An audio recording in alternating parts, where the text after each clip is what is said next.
What is the best fuel for human beings? How long have we been on the planet? We've been on the planet a long time.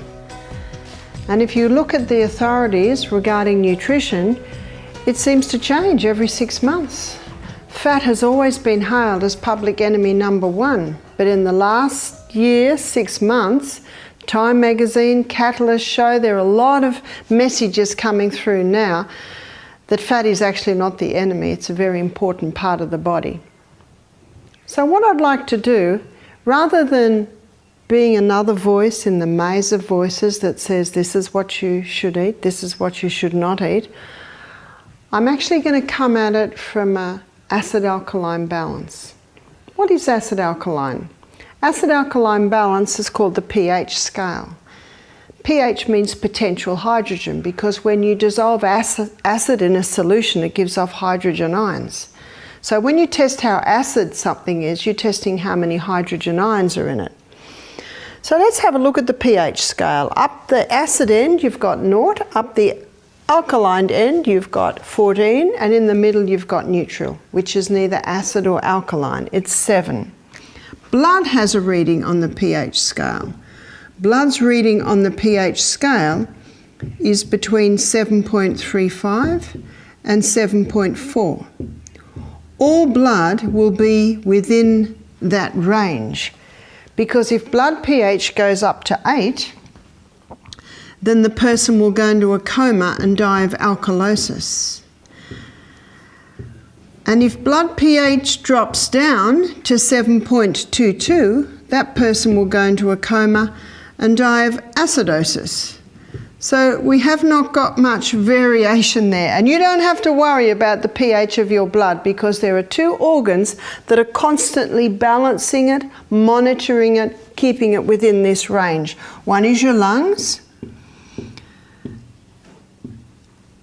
When you go on a walk in the morning and you come to a big hill, by the time you're getting up that hill, you're starting to breathe deeply. And the reason you're breathing deeply is that your muscle cells are burning off more oxygen, more glucose, giving off carbon dioxide, maybe a little lactic acid. The blood pH is starting to drop. So the brain cells, lungs start breathing deeply. We need more oxygen. And every time you breathe in, you're taking in oxygen, and every exhalation, you're breathing out the carbon dioxide. It is in that way that the lungs help with the balance, the pH balance of the blood. The other organ is the kidneys. Let me show you how the kidneys do it, because it's quite fascinating the way the kidneys do it. Here is the little filtering unit. It's called a Bowman's capsule. It's in the nephron. And these are the tubules that weave around, taking the filtrate away. And then it's taken down to the bladder, where it is urinated out. The blood comes in, and the blood weaves around the little filtering units. And when it weaves around the filtering units, that's where it is filtered. But when it comes out of the filtering unit, then it weaves around the tubules. And it is in this area that the pH of the blood is balanced. Let's say the pH of the blood is getting too acid. Then it is here in this reabsorption area that the pH is balanced by the blood dropping extra acid into the tubules to be urinated out. Let's say the pH of the blood is getting too alkaline. Then it is here that extra acid is pulled out of the tubules and back into the blood. So you can see that your kidneys are not only filtering your blood, your kidneys play a vital role in balancing not only the pH of our blood, but also sodium and water levels in the body. They are also balancing blood pressure. Out of this little filtering unit, 180 litres is filtered every day. 180 litres of filtrate. In a 24-hour period, 1,800 litres of blood are filtered. But we only urinate out 1.5 litres. So there's approximately 160 litres that is reabsorbed back into the blood. And it is there that pH is balanced. It is there that sodium and water is balanced. And it is there that blood pressure is balanced. So your kidneys not only filter your blood, they also play a very important role in maintaining balance, called homeostasis. So your lungs and your kidneys are constantly at work, constantly balancing the pH of your blood. pH of your blood cannot change, as you can see, but the pH of the cell can change. The pH of the cell should be approximately 6.5. This is slightly acid, and there is a reason for that. The most acidic substance is sulfuric acid, and sulfuric acid travels at the speed of light. The most alkaline mineral is calcium, and on the scale of speed, calcium doesn't even move. Have you ever had a swimming pool? Every day you test the pH of your water? Because if the pH in the swimming pool goes to acid, then the little pipes start to corrode. If the pH of the swimming pool goes to alkaline, then algae starts growing on the pipes. The hydroponic gardener is constantly testing the pH of the water that the roots of the plants are sitting in, because if the pH of the water goes to acid, the little roots burn. If the pH of the water goes to alkaline, then they don't get the speed of uptake of minerals out of the water and into the plant because of this speed connection. Let's go to the cell. We're going through the 20-step pathway, then into the 8-step pathway. The glucose comes in. There are 1, 2, 3, 4, 5, 6, 7, 8 chemical reactions before the energy comes out. Every single one of those little chemical reactions is pH dependent. So if the pH at the cellular level is going to alkaline, all these chemical reactions, and basically there are millions while we stand or sit here, they're going too slow. If the pH at the cellular level goes to acid, then they're going too fast. The body runs according to precision balance, and ensuring that the cell pH is as it should be helps the body to function as it should. pH of the blood cannot change, but the pH of the cell can change. It should be 6.5, slightly acid to get the speed of uptake of minerals. In a 5.5 cellular pH, this is where cancer thrives, and this is where fungus thrives. And in our first lecture, we looked at the link between fungus and disease. Where does Coca-Cola sit? Coca-Cola sits way up here. It's a killer at 2.6. And I think you'll agree with me, the most fantastic advertising campaign that's ever been embarked on is surrounding Coca-Cola. And you know why? Because it's got nothing else. Nothing else. It's a killer. So you can see by my illustration here how important the pH is. Again, pH of blood cannot change, but the pH of cell can change. I don't know about you, but some of my friends break every law every day. They're not breathing fresh air, they're not having any sunshine, they're living on the no list that we looked at because they're so tired, they take those quick stimulants. Going to bed too late, no time for exercise, no time for nourishing food, just quickly take in those refines. Water, many people don't like water. They say, I would rather drink juice, I would rather have tea or coffee. Stressed out, such a stressful society today. When all of the 8 laws of health are broken, it creates an acid environment. Lungs and kidneys are struggling, but they're just managing to keep it so. And then the person has a can of Coke or a cup of coffee with a couple of teaspoons of sugar. Already the lungs and kidneys were struggling, Blood pH starts to drop, 7.34, 7.33, alarm bells go off. The last resort buffer system is called on. Calcium is pulled out of its biggest storage house, which is the bones. It's pulled out in an unnatural form because it was a crisis. It comes into the blood in a form of calcium phosphate. It immediately neutralizes the rising acidity of the blood. 7.33, 7.34, 7.35. We're safe, but at a cost. We now have free calcium crystals floating through the blood. What's the body going to do with that? It settles it in our joints as arthritis, gout. It settles it on our bones as bone spurs. It settles in our kidneys, contributing to kidney stones, settling in our gallbladder, contributing to gallstones, building up on our arteries, contributing to atherosclerosis. You've heard of all of these conditions. They are all illustrations of Newton's third law of motion, that to every action there is an equal and an opposite reaction. The body is reacting in an attempt to keep us balanced and alive at a cost. But what probably affects the pH more than anything is the food that we eat.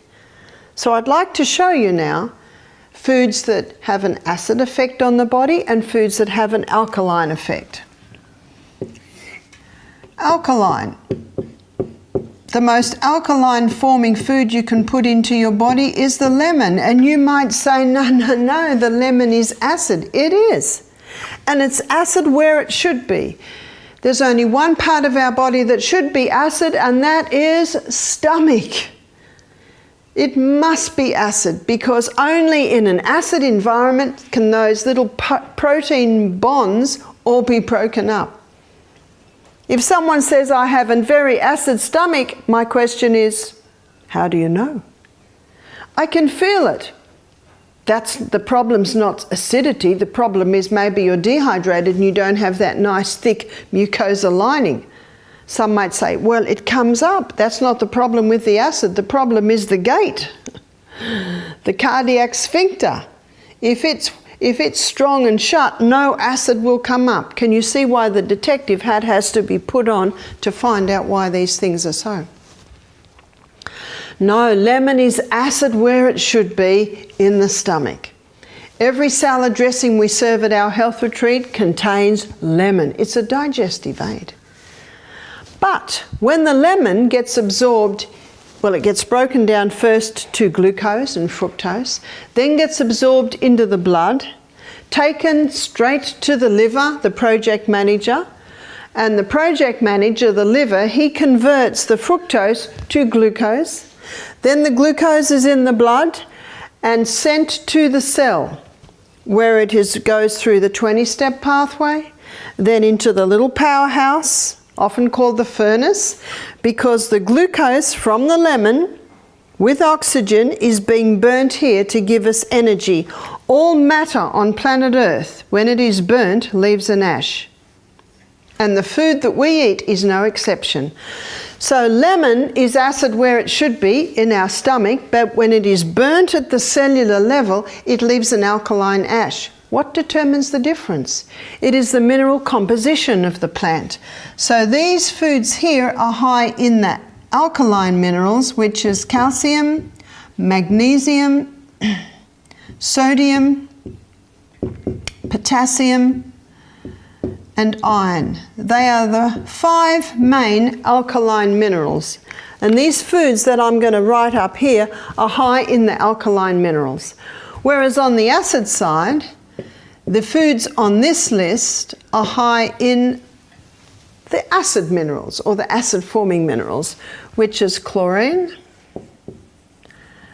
and sulfur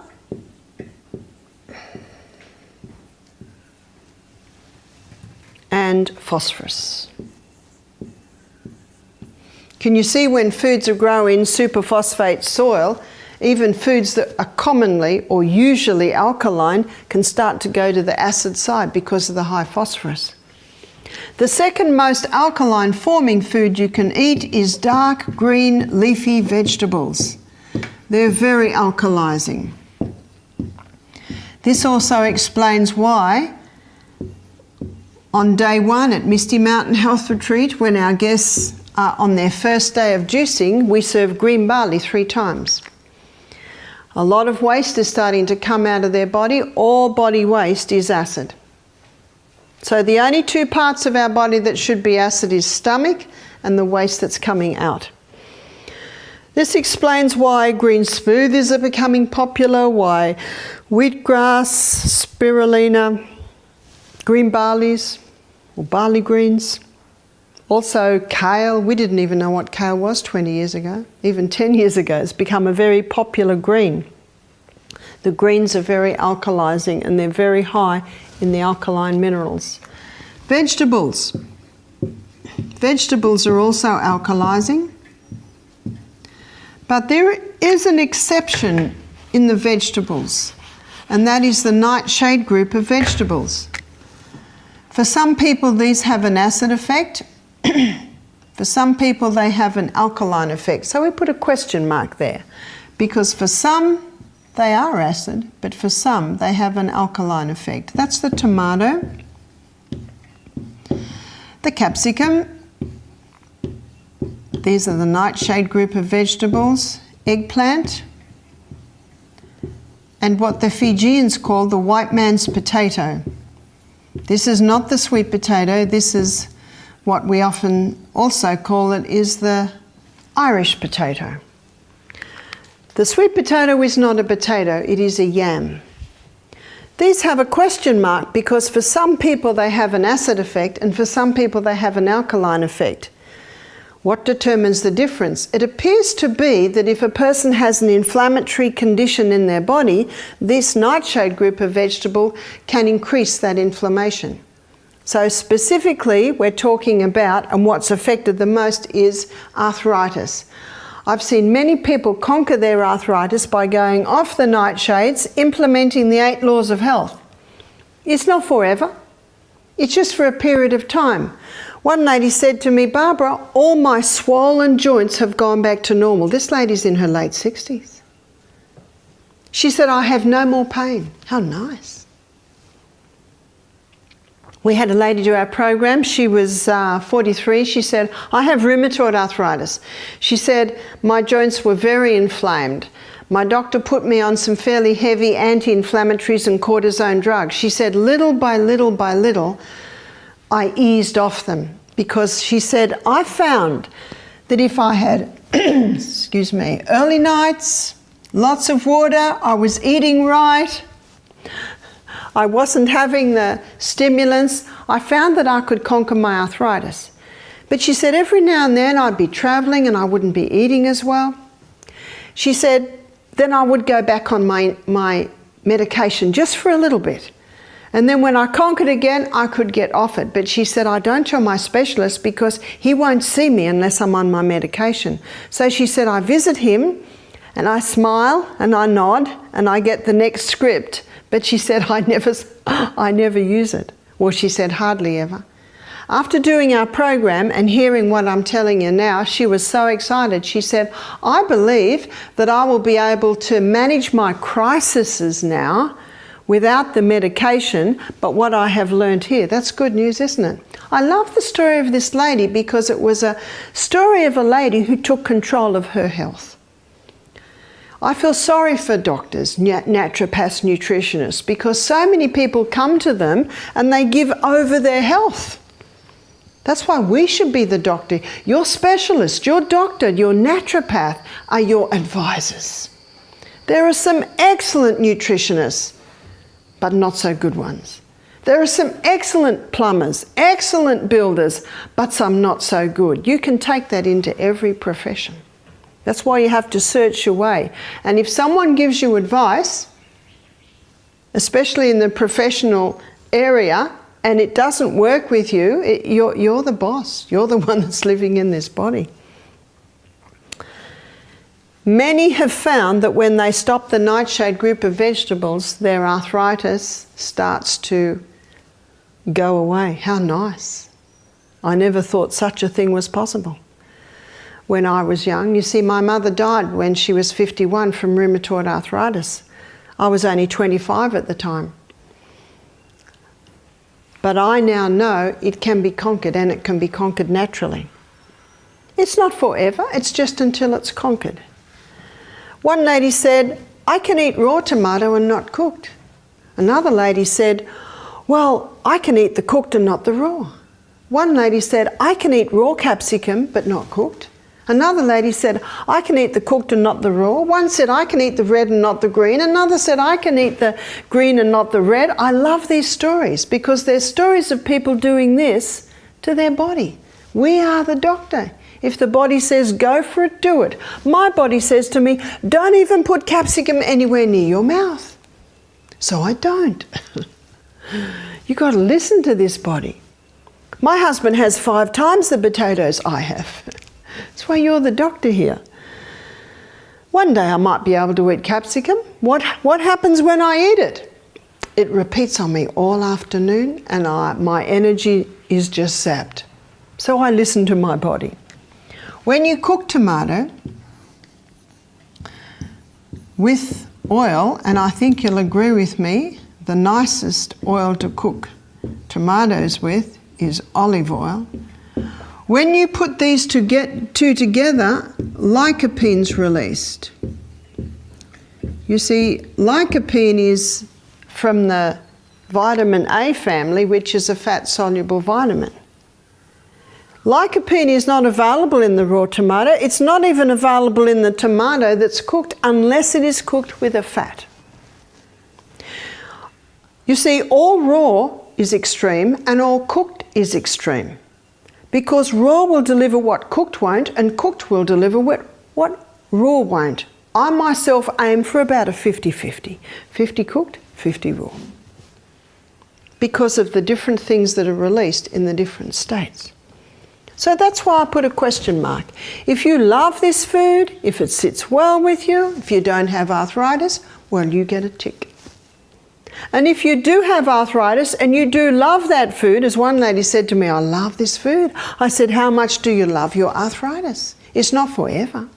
It's just until you conquer it. Have you ever seen the hydrangea plant? It's this huge big green bush and it has flowers like this all over it, and each flower has lots of little flowers. Sometimes you'll see a hydrangea and the flowers are all pink. Sometimes they're all magenta, and another hydrangea plant has purple flowers, and another hydrangea plant has blue flowers. They're not different types of hydrangea plant. The gardener plays with the soil pH, because at different pHs, different colours come out on the plant. And just as the gardener plays with the soil pH to get different coloured flowers out of his different hydrangea plants, we can play with the pH of our soil, our cell, and get different health conditions out of our body. Interesting to note that the gardener aims for a soil pH very similar to the cell pH. The gardener aims for a soil pH of 6.4. So vegetables have an alkaline effect. For some this has an acid effect, and for some they have an alkaline effect. Fruit. Fruit also has a question mark. Let me explain. If a person has a yeast presence in their body and they eat a high fruit diet, the sugar in the fruit will feed the yeast. And as the yeast feeds on the sugar in the fruit, it gives off acetic acid, it gives off lactic acid, it gives off uric acid, and it gives off alcohol. So as you can see, yeast feathers its nest. So the more sugar the yeast gets, the more waste is produced, the more acid the environment. Yeast feathers its nest. it creates the very environment of 5.5 that it thrives in. So if someone has a yeast presence in their body, my suggestion is to greatly reduce the fruit for a period of time. In our first lecture, I showed you the link between cancer and fungus. If someone comes here wanting help to conquer their cancer, my suggestion is to stop all fruit for at least 6 weeks. In one of the books that I quoted the other day, Dr. Holland, he says when you deprive cancer cells of glucose, they self-destruct. And that's why fruit has a question mark. One lady said, "Barbara, but fruit is good." I said, "Fruit is excellent. But if a person has a yeast presence in their body, they need to greatly reduce it just for a period of time. Remember, you're playing with the pH of your cell to create certain conditions. Millet is an alkaline grain. Quinoa is also an alkaline grain. Buckwheat is an alkaline grain. And amaranth is an alkaline grain. Most people aren't familiar with amaranth. If you see this grain, it looks almost like grains of sand. It is so tiny. And when you cook it, it comes out like a lump of glug. So I suggest people have 3/4 millet with maybe 1/4 amaranth, or even half-half's quite nice. 2 other grains, spelt and kamut.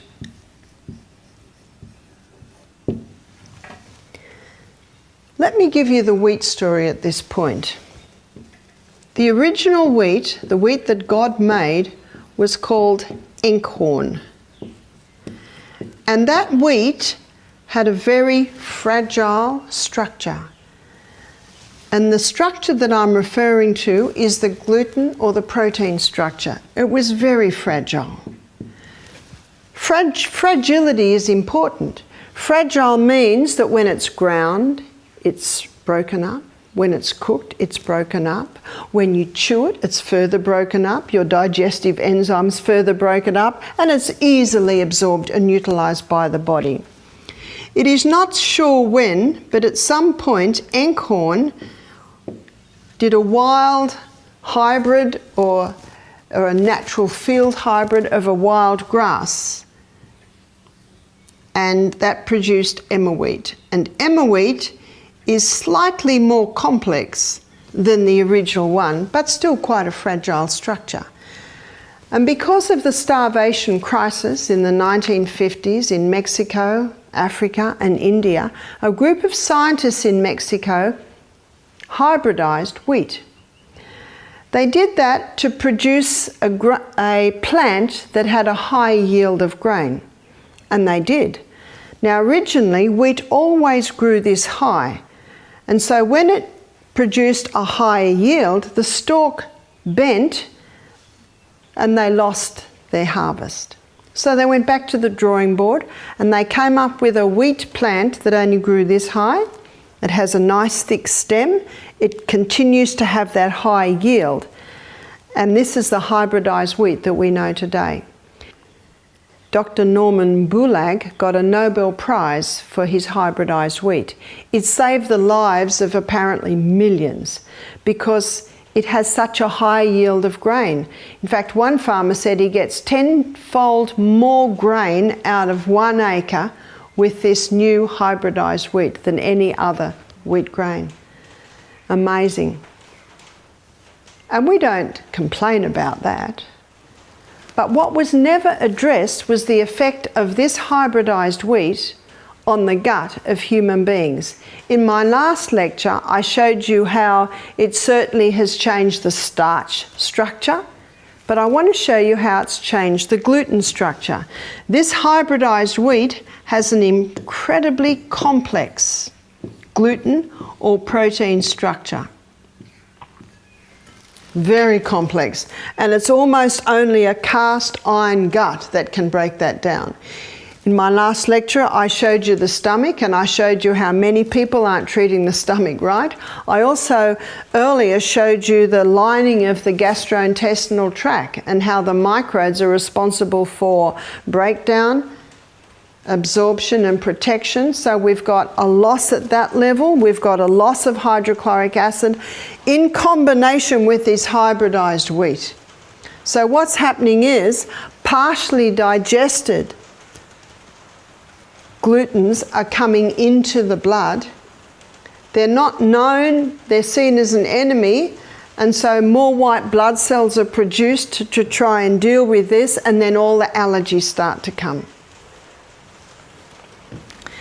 If that wheat is made into a sourdough bread, the sourdough bread is a cultured bread and it directly breaks down the protein or the gluten in the grain. So it comes up with certainly a less complex protein structure, but still not as fragile as these. You can still get a wild or field hybrid of this emmer wheat, and it's called spelt. And the structure of spelt is this structure that was in the emmer wheat. Quite a fragile structure. And if that spelt bread, or that spelt flour, I should say, is made into a sourdough bread, it can bring it way back to the original Enkhorn wheat with its very fragile structure. If someone is celiac, they can't even handle spelt. But if someone is gluten intolerant or gluten sensitive, they can usually handle the spelt. I have met people who cannot handle spelt, but they can eat the spelt sourdough bread. And this is why, because it brings it back to a more fragile structure. So it is this hybridized wheat here that you will find in every bread, in every cereal, in every pasta, in every cake, in every biscuit. It's everywhere, because it was in the 1970s that this hybridized wheat went worldwide. So in Australia, this hybridized wheat became well established probably by the 90s. If you go out Western Australia today, all the wheat is only this high. And you can see why the farmers love it, because they get more grain, thus more money, and one can understand that.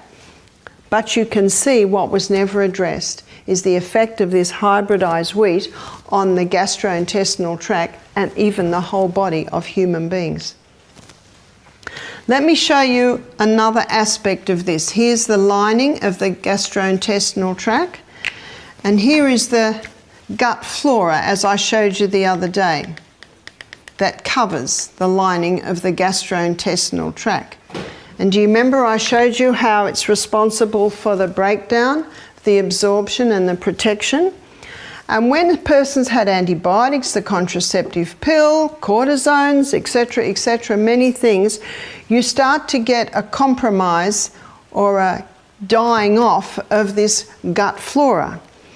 And the other day I showed you how this gut flora nourishes these cells. So here we have a happy cell, here we have an unhappy cell that lines the gastrointestinal tract.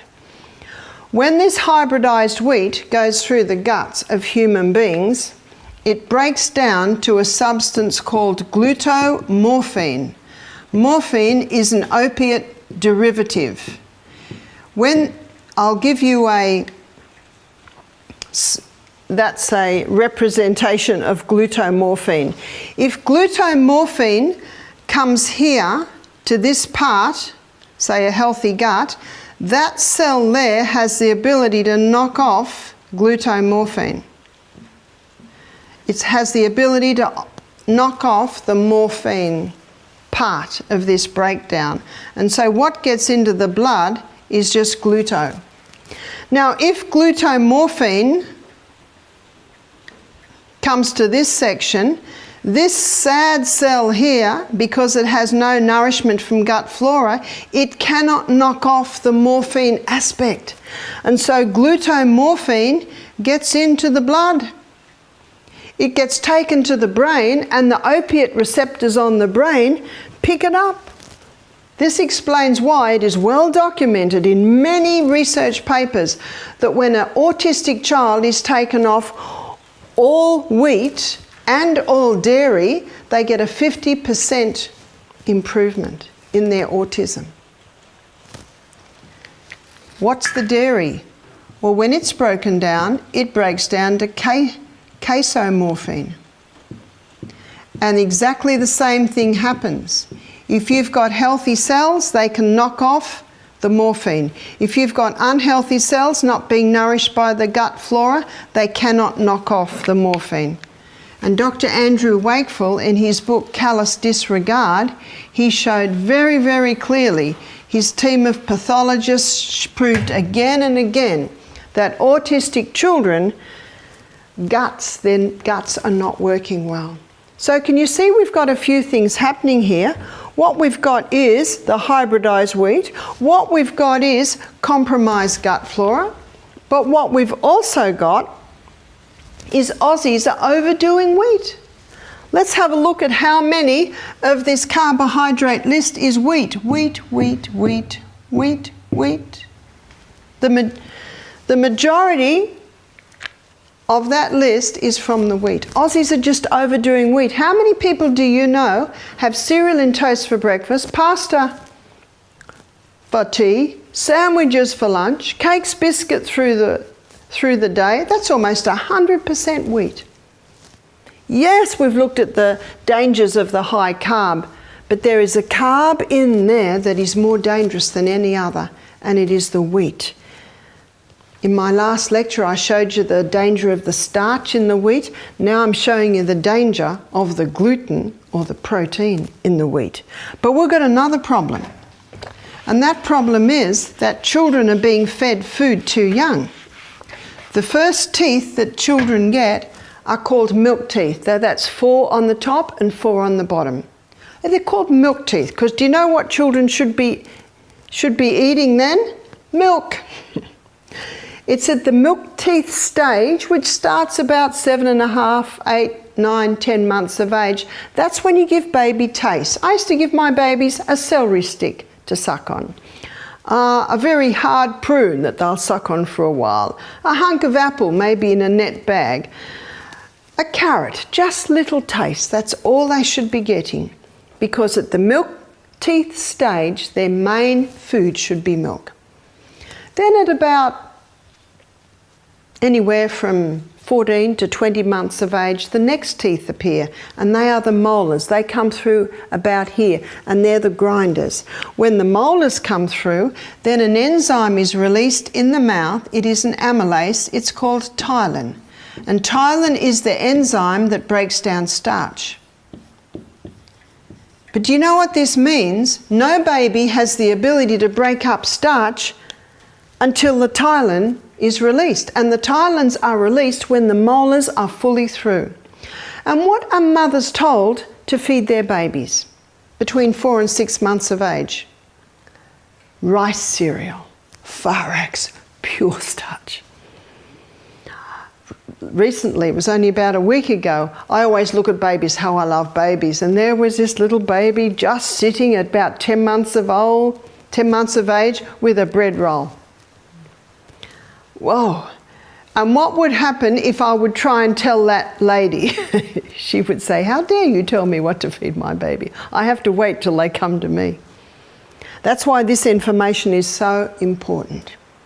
We've got to stop this gluten intolerance epidemic. And it's happening because babies are being fed too young. Strange things are happening today. Did you know that adults are drinking milk and babies are eating food? Strange. People say, what milk do you drink? I say, I'm weaned. I eat food. Milk's for babies. Where do most people drink milk? In their coffee and in their tea and in their cereal. I don't eat cereal. I don't drink tea or coffee, so I have no need of milk. No wonder we have a gluten intolerant epidemic. It's the hybridized wheat. It's the way the wheat is grown with all of its superphosphates, so we're losing the minerals in the soil. So we're not getting the minerals in the wheat, so it can't be digested properly. Babies are being fed far too young. And it's the hybridized wheat.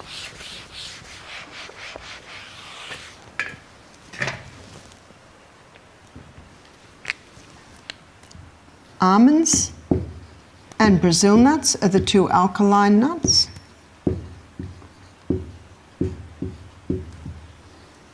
Almonds called the king of all nuts. It deserves the title because almonds are alkaline. Almonds are very high in protein, very high in iron, very high in calcium. They are the king. Brazil nuts are a very important nut too because Brazil nuts are phenomenally high in selenium, very important mineral, especially for the thyroid gland. You see, the thyroid gland needs selenium to convert iodine into thyroxine. And mercury fillings have an affinity for selenium. Most people with mercury fillings in their mouth are low in selenium. So you can get someone developing a thyroid problem because of the mercury fillings in their mouth. We only need 5 Brazil nuts a day to get all the selenium that we need. Selenium in Brazil nuts is about 10 times higher than any other food. Soy, lima and lentil are the 3 alkaline legumes. Yesterday we looked at soy and I showed you how soy is only a problem if it's been genetically modified and it hasn't been organically grown. All your seeds have an alkaline effect. The most acid-forming substance that can go into your body is the pure crystallized acid that's been extracted from the sugarcane plant. The hybridized wheat the hybridization of wheat has also created a wheat that has a very acid effect on the body. Meat. In his book China Study, Dr. Colin Campbell, he shows very clearly how the high acid effect of meat on the human body is feeding cancer. Alcohol is not a food, but it creates a very acid effect in the body. Aged cheese. What's the blue in the blue vein cheese? It is mould. And mould is very acid, loves acid environment, creates an acid environment. All aged cheeses get their flavour from mould. So I'll make a distinction here. We'll put a pH here of 7. And they're your fresh cheeses like feta, cottage. And you can get some quite nice goat and sheep fetas now. I don't usually eat feta, but if I travel and there's not much available, I might eat a little feta. Tobacco is not a food, but it creates a very acid condition in the body. All your other grains, other than the millet, quinoa, buckwheat, amaranth, spelt, and kamut. All your other legumes, other than lima, soy, and lentil. And all your other nuts, other than the Brazil and the almond, have an acid effect on the body. To maintain this cellular pH of 6.5, we should be consuming 20 to 30% acid-forming foods and approximately 70 to 80% alkaline-forming foods. That ratio will maintain the 6.5 pH. And this 20 to 30% ideally is from this section here. What would most Aussies be? 90? 10? I don't know about you, but I've met some sick vegetarians. And I find they're living over here, but they're particularly living here. This is the cereal and toast for breakfast, sandwiches for lunch, pasta for tea.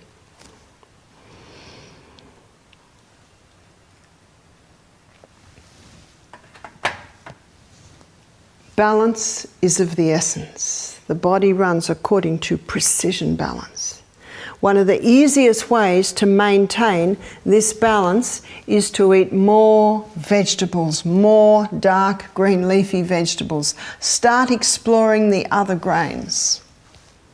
One lady said, "Oh no, I love walnuts and they're on the acid side." I said, "That's fine. You need a little acid.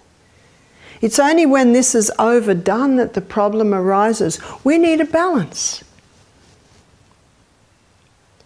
When we run our 2-day juice program at Misty Mountain Health Retreat, we give 100% alkaline. And on the first day that the guests eat, which is Wednesday, it's mostly an alkaline diet. Because they're detoxing, we're still getting a lot of acid coming out of the body. So it's all a matter of balance. And if you deep fry potatoes, you can bring them over to the acid side. And if you culture the grains in the sourdough method, it can come a little more alkaline. And if you sprout your legumes, you certainly can bring them to the alkaline side.